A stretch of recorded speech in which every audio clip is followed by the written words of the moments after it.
વાળ કાપવાનો મામલો સામે આવ્યો છે અને આ સમગ્ર મામલે જિલ્લા પ્રાથમિક શિક્ષણ વિભાગ પણ હવે હરકતમાં આવ્યું છે। તાલુકા પ્રાથમિક શિક્ષણાધિકારી દ્વારા તપાસ હાથ ધરાઈ છે। વિવાદ બાદ શિક્ષિકા ઉતરી ગયા છે રજા ઉપર। શિક્ષિકા તેમના ઘરે પણ હાજર ન હોવાનું સામે આવ્યું। શિક્ષિકાએ વિદ્યાર્થિનીના વાળ કાપી નાખ્યાનો પરિવારજનોનો આક્ષેપ છે। શાળામાં અભ્યાસ કરતી વિદ્યાર્થિનીના વાળ કાપતા વિવાદ થયો હતો। વિદ્યાર્થિની બે ચોટલા વાળીને ન આવતી હોવાથી શિક્ષિકાનું આ કૃત્ય સામે આવ્યું। अन्य विद्यार्थियों सामे ज जाहेરમાં વાળ કાપ્યા હોવાનો દાવો કરાયો છે। વાલીઓ દ્વારા કન્યા શાળામાં કરાયો હતો હોબાળો। કસૂરવાર શિક્ષિકા સામે કડકમાં કડક પગલાં લેવાય તેવી માંગણી કરવામાં આવી છે। બે ચોટીઓના વાળી લઈને એટલે કયા ટીચર હતા?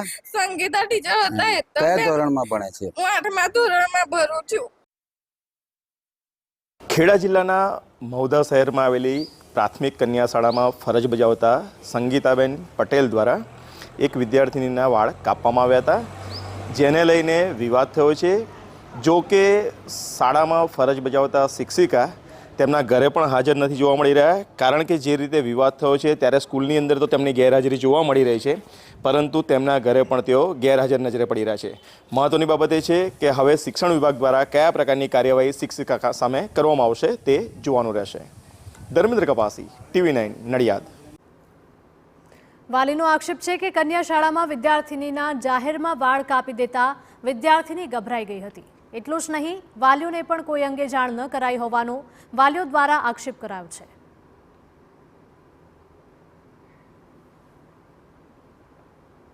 11 વાગે સ્કૂલમાં આવી ને એના વાળ કાપી નાખ્યા અને એણે ફોન કરવાનું કીધું તે એમ કહેતેલી ઘેર આવીને કે હું તું ફોન કરશે ને તો બધારા વાળ કાપી ને તારા ગળા ઉપર છુરી મૂકી દઈશ ને ફોન નંબર શા માટે લો છો ને આ કામ એનું પ્રાર્થનામાં થયું છે મારી બેબીનું। તો બધા ટીચરો શું કરતેલા? તમારે ઇન્સાફ જોઈએ।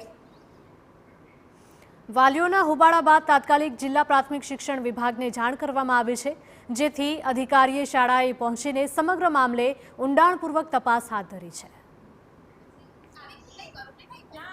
મહુધા કન્યા શાળામાં જે વિવાદ થયો છે, આપણી સાથે તાલુકા પ્રાથમિક શિક્ષણ અધિકારી જોડાયા છે, તેમની સાથે વાત કરીશું। સર, આપનો પરિચય? મારું નામ નીરજકુમાર પ્રવીણભાઈ પટેલ। હું ઇન્ચાર્જ ટીપીઓ તરીકે મહુધા તાલુકાનો અત્યારે ચાર્જ સંભાળું છું। આ જે ઘટના બની એની આજે સવારે મને આચાર્યશ્રી ટેલિફોનિક જાણ કરી છે અને મારા ડીપીઓ સાહેબ 3 પણ વડી કચેરીથી મને જાણ થઈ છે। અમે આની તપાસ કરતાં આનો જે અહેવાલ જે છે અમે અહેવાલ વડી કચેરી રજૂ કરીશું અને વડી કચેરી અમને જે આદેશ કરશે એ મુજબ એની કાર્યવાહી કરીશું। સાહેબ, આ જે ઘટના બની છે નિંદનીય છે કે નથી? હા, હવે અમે જે તપાસ કરતા કયા કારણથી આ ટીચરે આ પગલું ભર્યું છે એની અમે તપાસ કરીશું। ફરીથી તમને કહું છું કે એનો જે અહેવાલ જે છે અમે વડી કચેરી રજૂ કરી અને જે અમને ઉપરથી જાણ થશે એની અમે અમલવારી કરીશું। સાહેબ, સામાન્ય રીતે આ પ્રકારની જ્યારે કોઈ પણ ઘટનાઓ બનતી હોય છે ત્યારે કાગળના ઘોડા દોડતા હોય છે। તમે માનો છો કે આ કાગળના ઘોડા દોડવાથી ન્યાય મળશે વિદ્યાર્થીનીને? ના, એવું નહીં બને, કારણ કે જે પણ કંઈ એની અંદર તથ્ય હશે અને જે તથ્ય જે બહાર આવશે અને એ મુજબની કાર્યવાહી છે। સાહેબ, ઘટના બની ગઈ છે કે એક દીકરી છે એના વાળ કાપી નાખવામાં આવ્યા છે, જે કૃત્ય ન થવું જોઈએ એ કૃત્ય કરવામાં આવ્યું છે। હવે કયા પ્રકારના તથ્યો સાબિત કરવામાં આવશે? એટલે હવે જે છે કયા કારણથી બેને આ જે છે શિસ્તના પગલાં લીધા કે કયા કારણથી લીધા અમે કહું કે એનો અમે જે છે એ અહેવાલ રજૂ કરીશું। અને સામાન્ય રીતે જે શિસ્તની વાત કરો છો તો બાળકના કદાચ નખ વધારે હોય તો કાપી શકાય છે, બરાબર છે? વાળ કાપી શકાય છે કે નહીં, એવો કોઈ શિક્ષણમાં નિયમ છે? ના, એવો કોઈ નથી, પણ તમને હજુ કહું છું કે અમે આના અનુસંધાને કહું કે ફરીથી કે જે તથ્ય છે એ સાચું તથ્ય જે છે અને જે કાર્યવાહી થશે એ સચોટ થશે।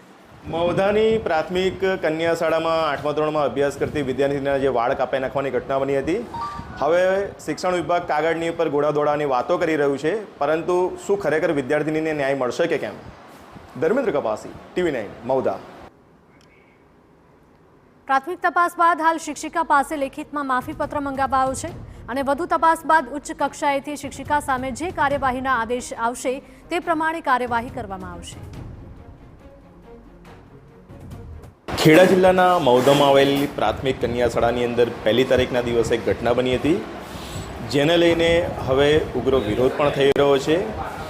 શાળાના શિક્ષિકા દ્વારા એક વિદ્યાર્થિનીની જે વાળ હતા તે કાપવામાં આવ્યા હતા અને તેને લઈને વાલીઓ દ્વારા હોબાળો પણ મચાવવામાં આવ્યો હતો। આપણી સાથે પ્રિન્સિપલ જોડાય છે, તેમની સાથે વાત કરીશું। સર, આપનો પરિચય? મારું નામ પટેલ કેતન કુમાર હરીશભાઈ છે। સર એ બતાવો કે પહેલી તારીખે શું ઘટના બની હતી? પહેલી તારીખના રોજ પ્રાર્થના સમય દરમિયાન બાળકોને સ્વચ્છતાના પાઠરૂપે તપાસવામાં આવતા હોય છે. તો એને યુનિફોર્મ પહેરેલું છે કે નહીં એમ, એટલે જેણે ના પહેર્યું એને કહેવામાં આવતું હોય છે કે ભાઈ કાલથી યુનિફોર્મ પહેરીને આવજો, અથવા ચોટલા પણ વારવાના હોય છે તો એમને એ પણ કહેવામાં આવે કે ચોટલા તમે વાળીને આવજો તો બધાને સારું દેખાય એમ, સ્કૂલનું પણ ને એમને પણ સ્વચ્છતા દેખાય. એટલે એ દિવસ દરમિયાન પણ એવું જ થયું કે અમુક છોકરીઓ વારીને નથી આવી ચોટલા, એટલે એમાં ત્યાં એક જે છોકરીની જોડે ઘટના બની એ પણ એમાં હતી. તો બેને એને જોડે વાત કરી કે કેમ ત્યાં નહીં વારેલા, તારા હું કાપી નાખું. એમાં જાણથી કહ્યું અને એમનાથી ભૂલથી કાતર વડે થોડા વાર કપાઈ ગયા. આ બેનનું નામ શું છે, કેટલા વર્ષથી અહીંયા ફરજ બજાવે છે અને એમણે કેમ વાળ કાપ્યા? બેનનું નામ પટેલ સંગીતાબેન છે અને એ લગભગ 2008થી અહીંયા ફરજ બજાવે છે. એ બેન એમને બતાવવા જતા હતા કે જો હું તારા વાર આ રીતના કાપી નાખીશ, તો એમનાથી કપાઈ ગયા હતા. જો મને એ સમજવું છે કે અજાણતાથી આ વાળ કાપવામાં આવ્યા હોય કાતર લઈને, કદાચ છોકરીએ કોઈ પ્રતિકાર કર્યો હોત ને છોકરીને ઈજાઓ પહોંચી હોત આ તીક્ષ્ણ સાધનથી, તો શું? તો એ ગંભીર બાબત ગણાત સાહેબ. તો આજે વાળ કાપી નાખ્યા એને તમે ગંભીર માનો છો કે નથી માનતા? હા.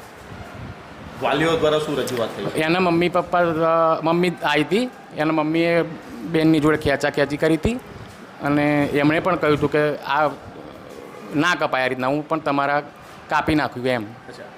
જે ઘટના બની ત્યાર પછી બેનના સામે તમે કયા પ્રકારની ખાતાકીય કાર્યવાહી કરી? અમારે અહીંયા તો સ્કૂલમાં શાળા લેવલે એમનું માફીપત્ર લખાવવાનું હોય છે, એટલે પછી અમે ઉપલા અધિકારીને પણ મૌખિક જાણ કરેલી છે કે ભાઈ આ રીતની ઘટના બનેલી છે. સામાન્ય કિસ્સામાં આ પ્રકારની જ્યારે ઘટના બનતી હોય છે તો કયા પ્રકારની સજાની જોગવાઈ છે? એ સાહેબ ઉપલી કચેરીવાળાને નક્કી કરવાનું હોય. અમારાથી સ્કૂલ લેવલે શાળા લેવલે અમારાથી કોઈ નિર્ણય લઈ શકાય નહીં. જે ઘટના બની તો હવે કેમ બેન સ્કૂલની અંદર આવતા નથી? એ ગઈકાલે પણ આવ્યા હતા, આજે તો એમના મમ્મીની તબિયત થોડીક બરાબર નથી એટલે નથી આવેલા. રજા રિપોર્ટ કરીને હા, રજા રિપોર્ટ કર્યો. કેટલા દિવસનો? 1 દિવસનો જ કર્યો છે. બેન ક્યાં રહે છે? બેન ગણપતિ ચોકડીએ સુખ સાગર સોસાયટીમાં રહે છે. હવે શું? હવે વાલીઓ કે એમના મમ્મી જે કે એ રીતના આગળ પગલાં ભરીશું. સામાન્ય રીતે એવો કોઈ પરિપત્ર છે કે બાળક સ્વચ્છતા જાળવવી જોઈએ, આપણે માનીએ છીએ, નખ કાપવા જોઈએ, બરાબર છે, પણ વાળની અંદર તો આ પ્રકારનું કૃત્ય ચલાવી લેવાય? ના, એવો કોઈ પરિપત્ર તો નથી. તમે પ્રિન્સિપલ તરીકે કેમ એમને રોક્યા નહીં?